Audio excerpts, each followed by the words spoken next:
దేవుళ్ళ తయారు చేశారు వాడిని. అందరూ పెళ్ళిళ్ళకే సూట్లు వేస్తారు, కానీ వీడు పుట్టినరోజు కూడా సూట్ వేసాడు. దేవుడు ఆ బిడ్డను దీవించును గాక. ఆమేన్. స్తోత్రం కలుగును గాక. నేను మంచి మాట ఇక్కడ ఫ్లెక్సీలో ఇచ్చారు. కుమారులు యెహోవా అనుగ్రహించు స్వాస్థ్యం. స్వాస్థ్యం అంటే ఆస్తి.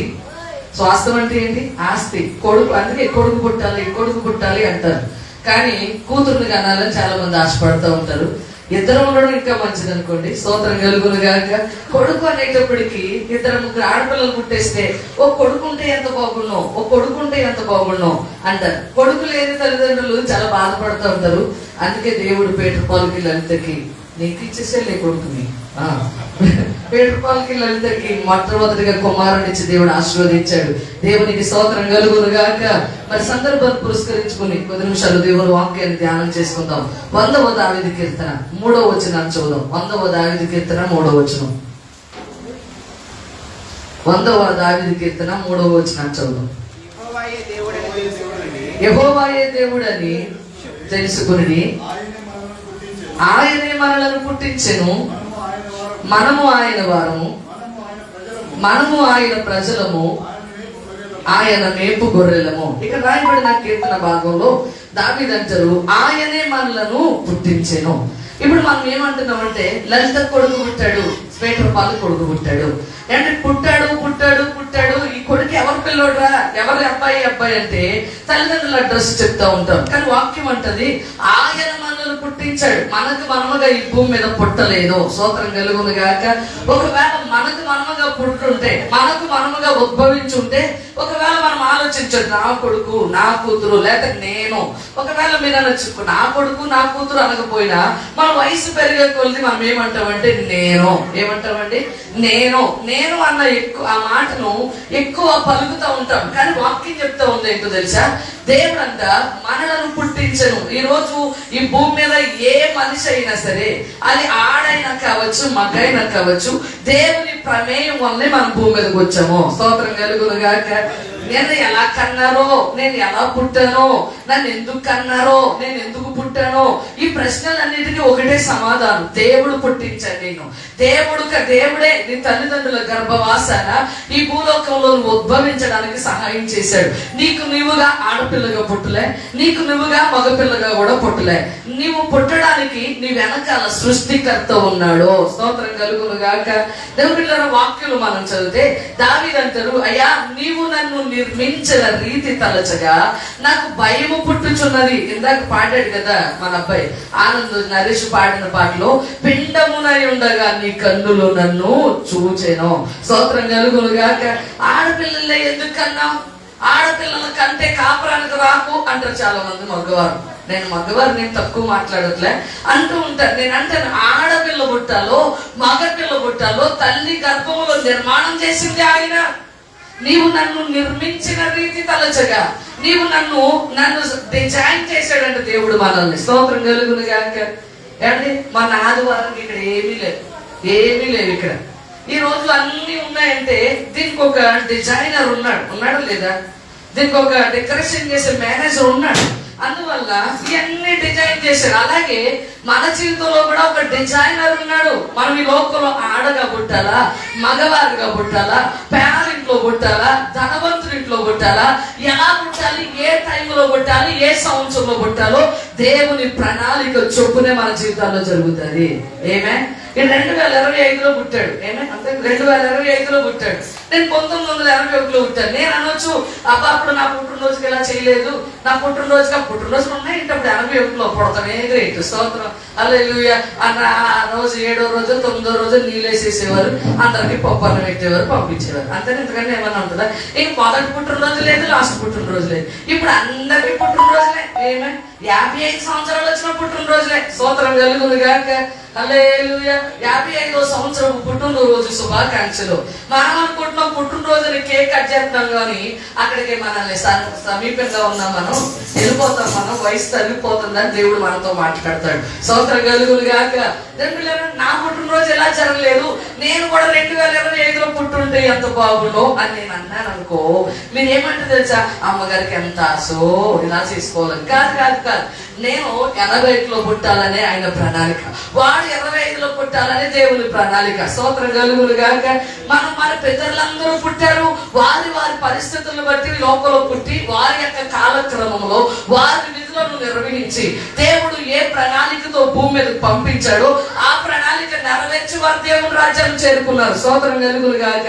ఈ రోజు పుట్టిన నువ్వు నేను, లేక ఈ అబ్బాయి కావచ్చు, బతుకున్న మనం కావచ్చు, నేను అప్పుడు పుట్టుంటే బాగును, ఇప్పుడు పుట్టుంటే బాగును, ఇంకా 2050లో పుట్టుంటే ఇంకా చాలా టెక్నాలజీ వచ్చేదంట, మనం అసలు ఏ పని చేయక్కర్లేదంట, కుర్చీ మీద కూర్చుంటేనే రోబో అన్నం తెచ్చేద్దంట, రోబో ఏ స్పూన్ తో తినిపించేద్దంట, అప్పుడు పుట్టుంటే ఎంత బాగుండు అని అనుకున్నప్పుడు పుట్టలే. స్తోత్రం చెప్పాలి. అందరూ 2 చేతులు పైకి తీసే గట్టిగా స్తోత్రం చెప్పాలి. 2010-50 దాకా ఎందుకండి, నేను 1940 సంవత్సరంలో పుట్టుండే గాంధీ గారి పక్క నుండి ఉప్పు సత్యాగ్రహంలో పాల్గొని అహింస మార్గంలో ఉండి నేను స్వతంత్రం తీసుకోవద్దును అని అంటే అప్పుడు పుడతాకాయని ఒప్పుకోరు, ఇప్పుడు పుడతాకే ఒప్పుకున్నాను నేను. ఏమే అప్పుడు పుట్టాల్సిన వాళ్ళు అప్పుడు పుట్టేశారు. స్వతంత్రం నిజంగా మనం పుట్టుంటే స్వతంత్రం వచ్చి ఉంటుంది కాదేమో. ఏమే హల్లెలూయా, హల్లెలూయా, దేవునికి స్తోత్రం కలుగును గాక. చెప్పాలి. 2 చేతులు పైకి తీసే గట్టిగా స్తోత్రం చెప్పాలి. ఆయన ఇప్పుడు వాడు పుట్టడం అంటే ఇప్పుడు వాడు పుట్టుక ద్వారా ఇంకా రాబోయే రోజుల్లో మన వయసు తరుగుతూ ఉంటది, వాడి వయసు పెరుగుతూ ఉంటది. దేవుని కొరకు ఏదైనా చేయడానికి దేవుడు వాడిని 25లో పుట్టించాడు. స్తోత్రం కలుగును గాక. ఒకటి చెప్తాను, నువ్వు పుట్టక ముందు ఏమైందో నీకు తెలీదు, నువ్వు చచ్చిపోయాక ఏమవుతుందో కూడా నీకు తెలీదు. ఈ మధ్యలోనే మన జీవితం అంతా. ఎందులో? నువ్వు పుట్టిన దగ్గర నుంచి చచ్చేదాకా. మనమందరం కూడా ఇప్పుడు నేను జనరల్ గా మాట్లాడుతున్నాను, ఎందుకంటే పేటర్ పాల్ కొడుకుని కుర్చీలో కూర్చోబెట్టి ఎన్ని మాటలు మాట్లాడినా వాడికి అర్థమవుతా.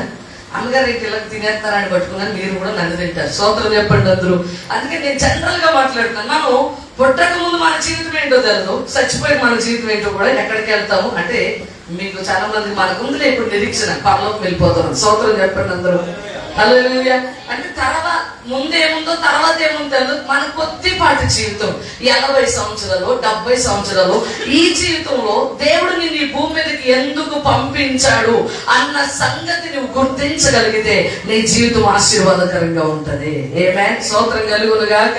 వాక్యంలో మనం చదివితే యోహాను గురించి వ్రాయబడి ఉంటది. యోహాను ఎవరి కుమారుడు? జకరియా ఎలిజబెతుల కుమారుడు. అమ్మా ఎవరి కుమారుడు? జకరియా ఎలిజబెతుల కుమారుడు. బహుకాలము గడిచిన వృద్ధులై ఉన్నారంట. వాళ్ళకి పిల్లలు లేరు. ఆయన యాచక ధర్మాన్ని జరిగిస్తూ ఉన్నాడు, పాస్టర్ గా పనిచేస్తూ ఉన్నాడు, దోపం వేస్తూ ఉన్నాడు, సకల న్యాయ విధులు అనుసరిస్తూ ఉన్నాడు, యథార్థంగా నడుచుకుంటూ ఉన్నాడు, దేవుని మార్గాల్లో నడుచుకుంటూ ఉన్నాడు. అయినా సరే దేవుని వాళ్ళకి ఏమి లేరంట. ఎవరు లేరంట? అమ్మా లేదు పుట్టినరోజు ఆడి ఈ పిల్లలది కూడా తీసేస్తారా? ఇంక అందరిని ఇక్కడ తీసేస్తే షో అయిపోతుంది, మీరు తర్వాత తిద్దరు కానీ ఏమనుకోద్దు నాయన తమ్ముడు. స్తోత్రం కలుగును గాక. చెప్పాలి. 2 చేతులు పైకి ఎత్తి వేసాయి గట్టిగా. ఆనందకున్న స్టైల్ అంతా ఉంది కూతురికి. ఆనందరా పోతులు ఇచ్చేస్తుంది ఆ పిల్ల. బాబా ఏమనుకోక మీ ఆయన అన్నాను. స్తోత్రం కలుగును గాక. చెప్పాలి. 2 చేతులు పైకి ఎత్తి వేసాయి గట్టిగా స్తోత్రం చెప్పాలి. హల్లెలూయా. యోహాను ఎలిజబెతులు బహువృద్ధాప్యంలో ఉన్నారు. ఒకరోజు యోహానంట యాజక ధర్మం జరిగిస్తూ దోపం వేస్తూ ఉంటుండగా దేవుని దూత వచ్చి జకరియా నీ ప్రార్థన వినబడ్డది, నీ భార్య ఎలిజబెత్ గర్భవతి అవుతుంది, నీకు కొడుకు పుడతాడు, అతనికి యోహాను అని పేరు పెడతావు. ఏమే స్తోత్రం కలుగును గాక. హల్లెలూయా. అంటే ఇంకా పుట్టలేదు, పేరు కూడా చెప్పేశాడు దేవుడు. యోహాను అని పేరు పెడతావు. స్తోత్రం కలుగును గాక. మనం అందరం పుట్టాక పేర్లు పెట్టుకుంటాం. ఏం పేరు పెట్టాలి? తాత పేరు కలుస్తుందా? అవ్వ పేరు కలుస్తుందా? మామ పేరు కలుస్తుందా? పేర్లన్నీ కలిసిలాగా పెద్ద పేరు. స్తోత్రం. ఎంత ఉంటుందంటే ట్రైన్ అంత ఉంటది. ఎంత ఎన్ని భోగిలు ఉన్నాయో అంత పెద్ద పేరు ఉంటుంది. కొంతమంది వెంకట, ప్రసన్న, లక్ష్మి, కుమారి, స్వాతి అన్ని దాంట్లోనే ఏమని పిల్లలు. హల్లెలూయా. ఇంక మామూలు పేరు కాదది, ఎయిర్పోర్ట్ అంత పేరు ఉంటుంది. అట్లా మనం ఎక్కడ పేరు అడిగేటాడికి ఎయిర్పోర్ట్ అంత పేరు చెప్పేటాడు. బాబు ముందు తర్వాత నీ పేరు తరచగా ముందే మాట కిరే బాబు అంటాడు. స్తోత్రం చెప్పండి అందరూ. చెప్పాలి. హల్లెలూయా. యోహానుకి తల్లిదండ్రుల పేరు, మామ పేరు, తాత పేరు కాదు, దేవుడు చెప్పిన పేరేంటి తెలుసా? యోహాను అని పేరు పెడతావు. యోహాను అని పేరు పెడతావు అని చెప్తూ అతని గురించి రాయబడిన మాటలు ఏంటి తెలుసా? అతను పుట్టడం వల్ల నీకు సంతోషం కలుగుతుంది, అనేకులు అతని యందు ఆనందిస్తారు. ఆమేన్. స్తోత్రం కలుగును గాక. అతను పుట్టుట వలన తల్లిదండ్రులకు సంతోషం అంట. ఎవరికి సంతోషం అండి? తల్లిదండ్రులకు సంతోషం. ఎవరికైనా ఉంటది అది, నా కొడుకు నిజంగా అందరికీ పుత్ర సంతోషం అంటారు దాన్ని. ఇంకా వాడు ఏమైనా 10th క్లాస్ లో మంచి మార్కులు వచ్చాయా, ఇంటర్మీడియట్ లో మంచి మార్కులు వచ్చాయా, వాడు అనుకున్నది ఏదైనా సాధించాడా, దేవుడికి స్తోత్రం. మనకి ఇంకా ఆనందానికి అవధులే ఉండవు. పుత్ర సంతోషం. స్తోత్రం కలుగును గాక. ఒకవేళ తల్లిదండ్రులకు మాత్రమే కాదంట, యోహాను పుట్టుట వలన అనేకులు సంతోషించింది. చదువుతాం చూడండి, యోహాను సువార్త 1వ అధ్యాయం, లూకా సువార్త 1వ అధ్యాయంలో ఆ మాట రాయబడి ఉంటుంది. లూకా సువార్త 1వ అధ్యాయం. మరియు అతడు తండ్రుల హృదయములను పిల్లల తచ్చునకును అవిధేయులను నీతిమంతుల జ్ఞానమును అనుసరించుటకును తెప్పి ప్రభు కొరకు ఆయుత్తపడి ఉన్న ప్రజలను సిద్ధపరచుటకై ఏలియా యొక్క ఆత్మయు శక్తియు గలవాడై ఆయనకు ముందుగా వెళ్ళును కనుక నీకు సంతోషమును మహానందమును కలుగును. అతడు పుట్టినందున అనేకులు సంతోషింతురనెను. స్తోత్రం కలుగును గాక. హల్లెలూయా. నీకు సంతోషం కలుగుతుంది, అంత మాత్రమే కాదు, అనేకులు సంతోషిస్తారు. అతడు పుట్టుట వలన. ఏమవుట వలన? కొంతమంది పుట్టుక తల్లిదండ్రులు అంటారు, ఈ నా కొడుకుని పుట్టాక నాకు అన్ని కష్టాలే. ఏంటంట? నాకు అన్ని కష్టాలే. వీడు పుడతాం నాకు శని సావరా. ఏమంట? సావరా, చచ్చిపోరా అని నువ్వు అంటే చచ్చిపోవడానికి, పుట్టేరా అంటే నువ్వు పుట్టేయడానికి నీ చేతిలో ఏమీ లేదు. ఏమన్నా ఉందా? కుమారులు యెహోవా అనుగ్రహించు స్వాస్థ్యం, గర్భఫలం ఆయన ఇచ్చు బహుమానం, ఆయన ఇచ్చే గిఫ్ట్. ఆమేన్.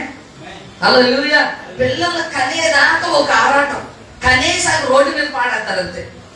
ఆడు గుడికి వచ్చాడో లేదో సంబంధం లేదు, సండే స్కూల్కి వెళ్ళాడో లేదో సంబంధం లేదు, స్కూల్కి వెళ్ళాడో లేదో సంబంధం లేదు. పెట్టామా ఒక ముద్ద, కొన్నామా ఒక బట్ట. ఎందుకంటే కనకండి అలాంటప్పుడు మనకు దేవుడిచ్చిన పిల్లల్ని దేవుని కొరకు పెంచగలిగితేనే కనాలా. స్తోత్రం కలుగును గాక. హల్లెలూయా. ఇది కేవలం భార్యాభర్తల వల్ల కలగడం కాదు, దేవుడిస్తాడు.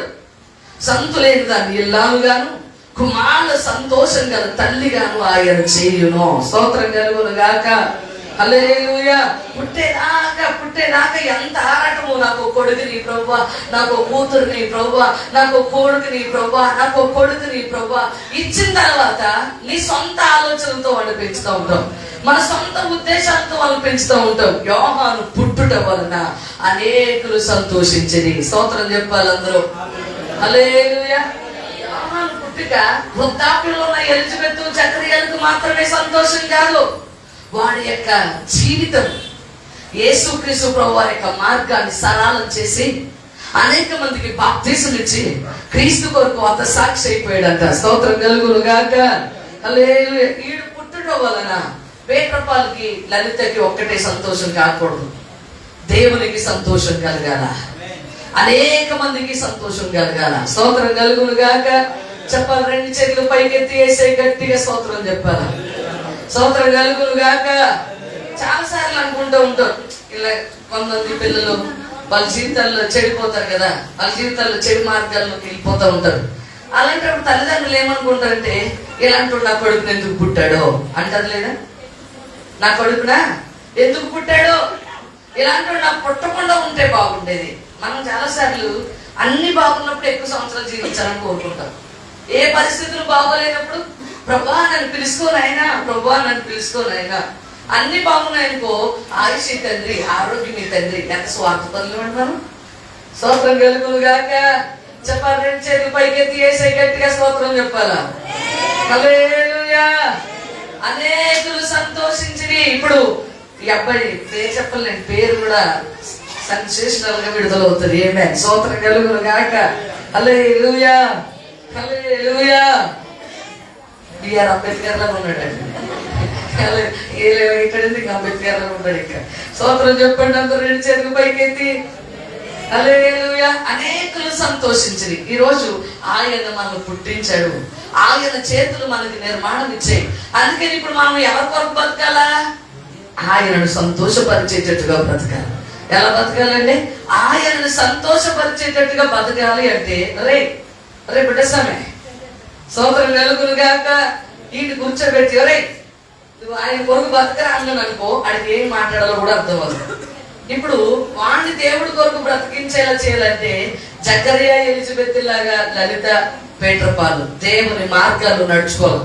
ఆయన ఆజ్ఞల చొప్పున జీవించినప్పుడు మన పిల్లల్ని దేవుని కొరకు సంపాదించగలుగుతాం. అంటే నేను ఒక మాట చెప్తాను, లలిత కూడా వినాలి. ఇప్పుడు సోదరం కలుగులు కాక ఎప్పుడైనా మీ పిల్లలు గుడికి రాకపోయారు అనుకోండి, అన్నం పెట్టడం మానేది. ఏం పెట్టడం మానేది? అన్నం పెట్టడం మానేది. ఏం పర్లేదు, ఒకరోజు ఏమైపోయింది సోదరం అది మా పిల్లలకి అన్నం పెట్టొద్దన్నారు, కొట్టేయమన్నారు అంటే కొట్టాలి. ఏం చేయాలా? కొట్టాలా. సోదరం నలుగురు కాక 10th క్లాస్కి వచ్చాక కూడా కొట్టాను నా కొడుకు. నేను కొట్టేదని కాదు, ముద్దటి వల్ల గిల్లేసేదాన్ని. ఇలా పట్టుకునే తిప్పితే వాడు తెల్ల ఉండడం మొత్తం అంతా ఎరిపెక్కిపోయేది.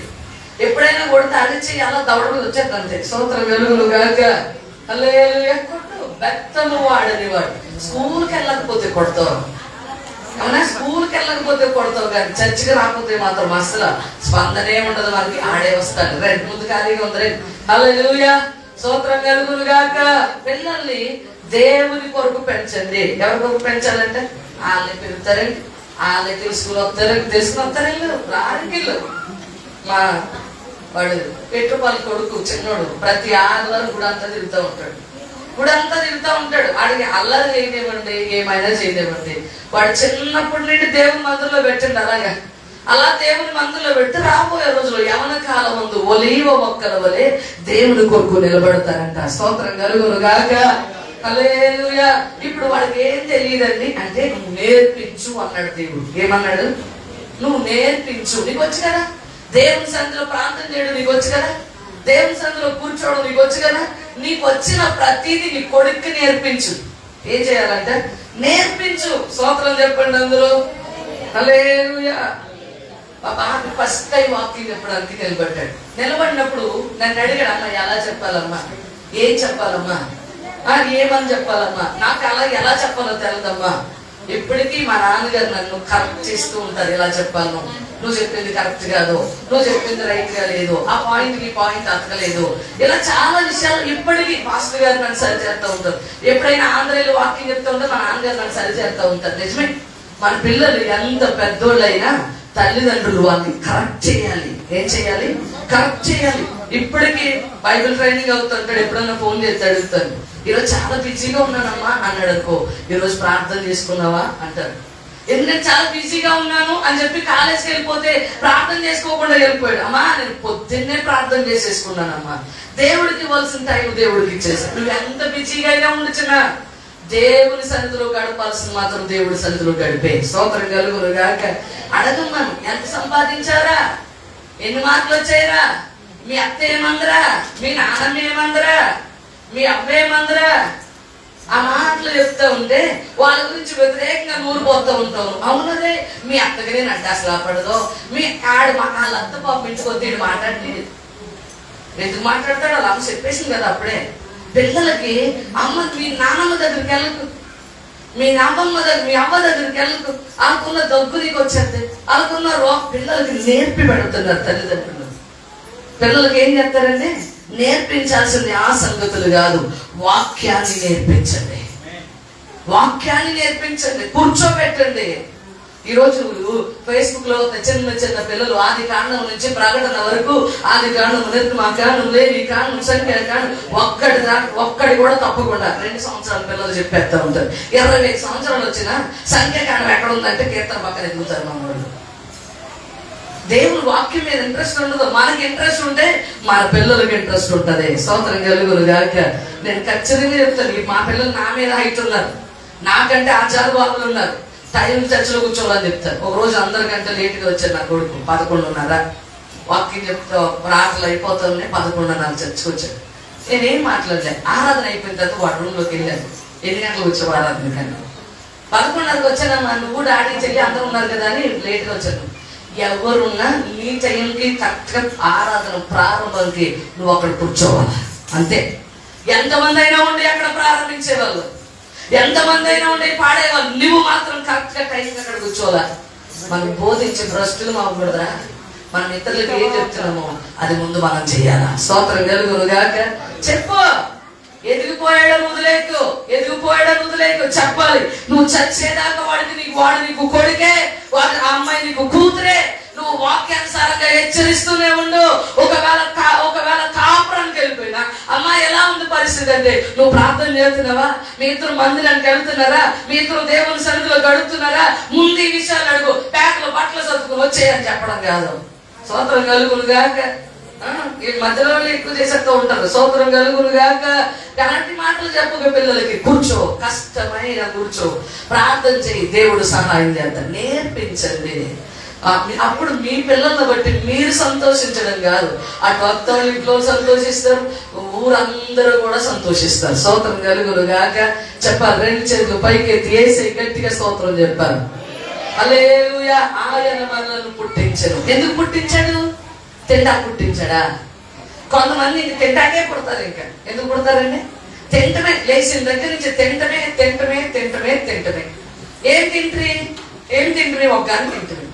ఏం తింటమే? బజ్జీ తింటమే. ఇప్పుడు పలావో తింటమే. రాత్రికి ఏం తింటమే? పల్లి పలావోవే తింటమే.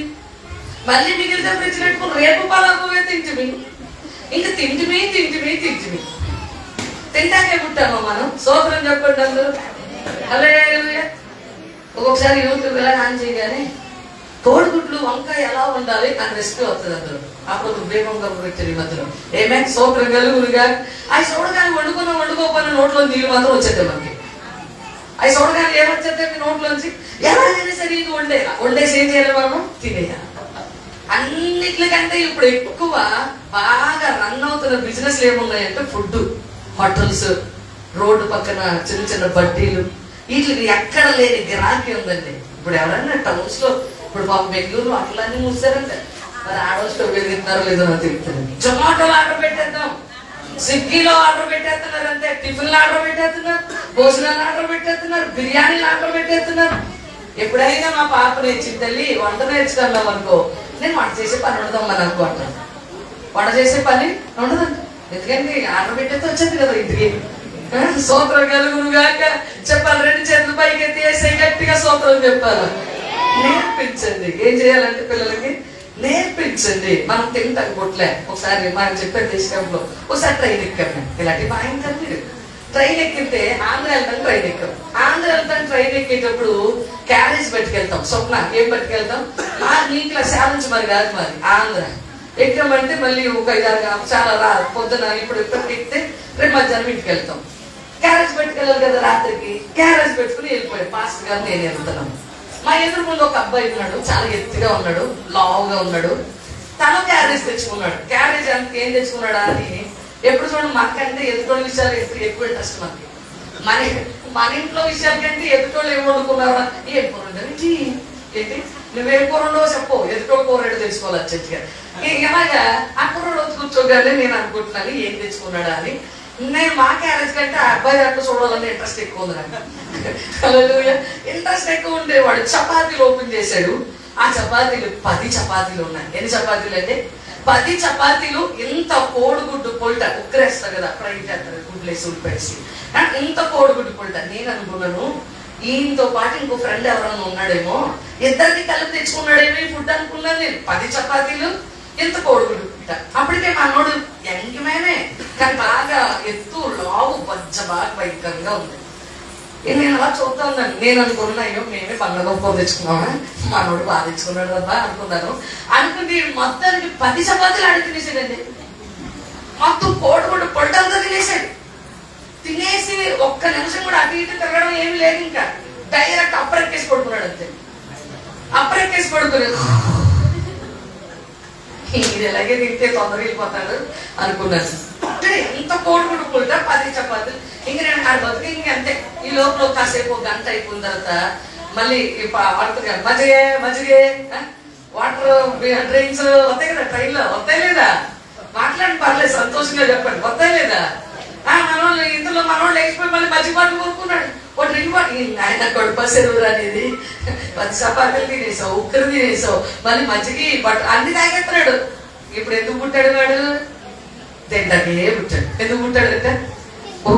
ఉపవాసం ఉండం, మనం ఉండలేము. ఎందుకంటే గిడ్డ పుట్టేసుకుంటాం, ప్రాణం కొండల మీద లాగేస్తా ఉంటుంది. హల్లెలూయా. ఏం వండేసుకున్నారో, నేను ఎలా ఉపవాసం ఉన్న రోజే చికెన్ తెచ్చేస్తాడు మా ఆయన, ఆ రోజే చపాతీలు చేసేస్తాడు. నాకు బాధ వచ్చేది, కొందరు తింటాకే కొడతారు. మనం తింటాను కొట్లే, ఆయన సంతోషపరచడానికి పుట్టాము. ఏమే స్తోత్రం కలుగునుగాక. ఎందుకు పుట్టాం జగదీష్? ఆయనను సంతోషపరచడానికి. స్తోత్రం కలుగునుగాక. నేను ముగించే ముందు ఒక మాట చెప్తాను. యేసుక్రీస్తు ప్రభు వారి లోకంలో ఉన్నప్పుడు ఆయన దారంటే వెళ్ళిపోతున్నారు. ఎలా వెళ్ళిపోతున్నారండి? త్రోవను వెళ్ళిపోతూ ఉంటే పక్కన గుడ్డోడు, పుట్టినప్పటి నుంచి వాడు గుడ్డోడే. 12 మంది శిష్యులు ప్రభుతో పాటు వెళ్తున్నారు. ఈ 12 మంది ప్రభు అని అడిగారు, ప్రభా వీడు గుడ్డోడయ్యాడు, పుట్టినప్పటి నుంచి గుడ్డోడయ్యాడు, వీడు గుడ్డోడుగా పుట్టడానికి వీడు తల్లిదండ్రులు పాపం చేశారా, వీడు పాపం చేశారా అని అడిగితే ప్రభు అన్నారు, రే ఆడు గుడ్డోడుగా పుట్టడానికి వాళ్ళ తల్లిదండ్రులు పాపం చేయలేదు, వాడు పాపం చేయలేదు, దేవుని క్రియలు ప్రత్యక్షపరచబడడానికి వాడు గుడ్డోడుగా పుట్టాడు. నువ్వు ఎక్కడ పుట్టావో దాన్ని బట్టి నువ్వు బాధపడకు. కొంతమందికి ఎంత బాధో, నేను సురేష్ వాళ్ళ ఇంట్లో ఎంత పుట్టుంటే ఎంత బాగున్నావు, ఆ ఇంట్లో ఉంటుంది. ఏమే స్తోత్రం కలుగునుగాక. హల్లెలూయా. నేను అంబానీ ఇంట్లో పుట్టుంటే ఎంత బాగున్నావు. నన్ను ఎందుకన్నావు? అమ్మల దగ్గర వచ్చి ఏమంటారు, నన్ను ఎందుకన్నావు? నాకు సైకిలే కొనివ్వలేనప్పుడు నన్ను ఎందుకన్నావు? నాకు బండే కొనివ్వలేనప్పుడు నన్ను ఎందుకన్నావు? నేను మన ఊర్లో ఉన్న రైతుల ఇంట్లో పుట్టుంటే ఎంత బాగున్నావు. నువ్వు పేదోడుగా పుట్టినా, ధనవంతుడిగా పుట్టినా, నువ్వు ఎక్కడ పుట్టినా నీ పుట్టిక ద్వారా మహిమ తెచ్చుకోగల దేవుడు ఆయన. హల్లెలూయా. నువ్వు పేదరికంలో పుట్టానని బాధపడకు. నాకు కన్ను లేదు, చెయ్యి లేదు, కాలు లేదు, లేక డబ్బు లేదు, ప్రేమ ఇచ్చేవారు లేరు, ఎక్కడ పుట్టావు అన్నది కాదు. ఆయన క్రియలు నీ యందు మహిమ పరచబడడానికి నువ్వు ఆయనను సంతోషపరిచే వ్యక్తివైతే చాలు. ఏ స్థలంలో పుట్టినా నీ ద్వారా దేవుడు మహిమ తెచ్చుకోగలడు. ఏమే స్తోత్రం కలుగునుగాక. మన మైండ్ కొన్నాళ్ళకి సెట్ అయిపోయి ఉంటది, అలా ఉండుంటే బాగుండేది, ఇలాంటి ఇంట్లో పుట్టు కాదు. నువ్వే ఇంట్లో అయినా పుట్టు, ఆ ఇంట్లో ఉండలేవు. ఆ దరిద్రతలో ఉండనివ్వడు దేవుడు, ఆ పేదరికంలో ఉండనివ్వడు దేవుడు. ఆ పేదరికంలో నువ్వు ప్రభువును పట్టుకుంటే, ఆ అనారోగ్యంలో నువ్వు ప్రభువును పట్టుకుంటే, ఒకవేళ బలహీనమైన వారికి నువ్వు పుట్టున్నా నిన్ను దేవుడు బలవంతుడిగా చేసి నీ ద్వారా నీ తల్లిదండ్రులు సంతోషపరచబడేటట్టు, దేవుడు సంతోషించేటట్టు తన క్రియలు మన ఎడల ప్రత్యక్షపరుస్తాడంట. నేను ముగించే ముందు మాట చెప్తాను. ఇంత నువ్వు దేవుణ్ణి సంతోషపరచకుండా, తల్లిదండ్రులను సంతోషపరచకుండా, ఒకవేళ నీకు నువ్వే ఆనందపడాలనుకుని నీ కోరిక చొప్పున, ఇప్పుడు పిల్లోడి యవనస్తులయ్యాక, యవనుడా నీ కోరిక చొప్పున నీ ఇష్టానుసారంగా నువ్వు ప్రవర్తిస్తే ప్రవర్తించవు.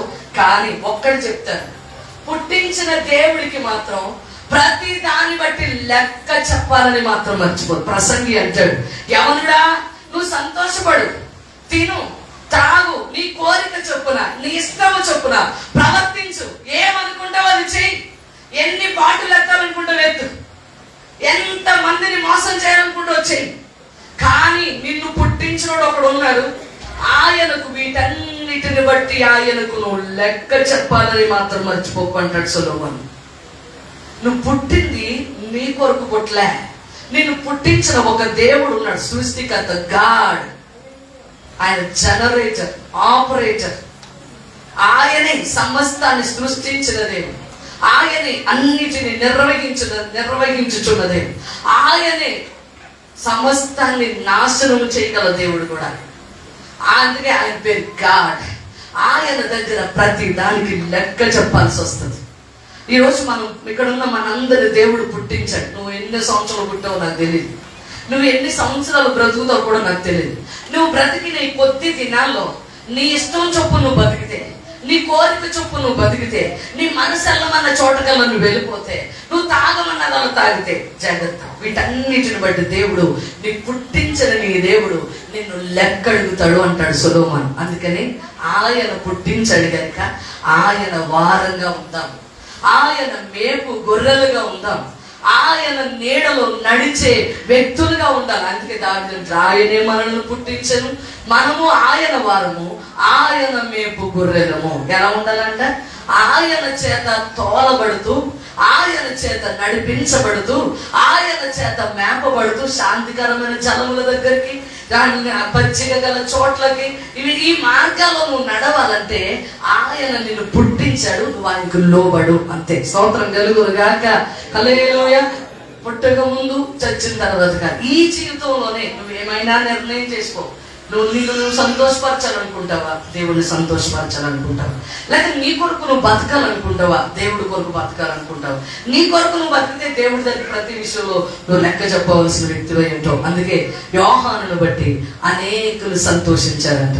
ఈరోజు పీటర్ పాల్ లలితకి ఇచ్చిన కుమారుని ఎలిజబెత్ జకర్యాలాగా దేవుడి కొరకు పెంచండి, దేవుడి కొరకు ఆ బిడ్డను ప్రతిష్ఠించండి. ఆ విధానంలో వారిని నడిపించగలిగితే ఎప్పటికీ వాళ్ళు ఆ బిడ్డను బట్టి కన్నీరు కార్చాల్సిన అవసరం ఉండదు. బాలుడిగా నేర్పించు, యవనొడుస్తుడు అయ్యాక తప్పిపోడు అన్నాడు దేవుడు. యవన కాలంతో క్రిలిపోకుండా ఉండాలంటే బాల్యంలోనే వారికి దేవుని మాటలు వేయండి. దేవుని మాటలను విత్తనాలు వారి హృదయాల్లో వేస్తే రాబోయే రోజుల్లో తల్లిదండ్రులను, ఇటు సంఘాన్ని, ఇటు దేవుణ్ణి మహిమపరిచే వ్యక్తిగా ఆ బిడ్డను ఆశీర్వదిస్తూ ఈ నా మాటలు ముగిస్తూ ఉన్నాను. దేవుడు ఆ బిడ్డను దీవించును గాక. ఆమేన్. దయచేసి గమనించండి. హల్లెలూయా.